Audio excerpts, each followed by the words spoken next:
అనేటటువంటిది చేసుకుని తీరాలి. సంకటహర వినాయకుడు అంటే ఆయన సంకటంలో పడిపోయి జీవితంలో ఇక పైకి రాలేకపోయినటువంటి అత్యంత ఇరుకైన ప్రదేశంలో చిక్కుకుపోయిన వాడిని కూడా, అంత కష్టంలో పడిపోయిన వాడిని కూడా పైకెత్తుతాడు. విచిత్రమైన పరిస్థితుల్లో నేను ఈ ప్రమాదంలో ఇరుక్కుపోయాను, ఇక నేను బయటికి రాలేను అన్నప్పుడు ఆ వ్యక్తి ఎంత కష్టంలో ఉంటాడో అంతటి కష్టం కలగడాన్ని సంకటము అని పిలుస్తారు.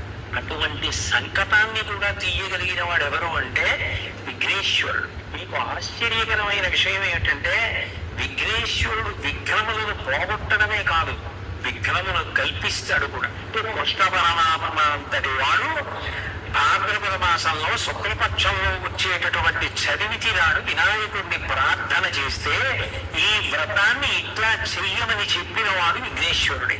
సాధ్యమైనంత వరకు సంకటహర చతుర్థి వ్రతాన్ని ప్రతివారు సంవత్సరంలో ఒకసారైనా అలవాటు చేసుకోవాలి. శుక్లపక్షంలో చదివినాడు వినాయక వ్రతం, కృష్ణపక్షంలో వచ్చేటటువంటి చవితి చతుర్థి తిథి నాడు మళ్ళీ వినాయక వ్రతం, అంటే మళ్ళీ విఘ్నేశ్వరుడికి పూజ. సంకటహర చతుర్థి వ్రతము అన్న మాట అన్వయం కావాలి అంటే విఘ్నేశ్వరుడి పూజ పూర్తి చేసేసి పక్కన రోహిణీ సహిత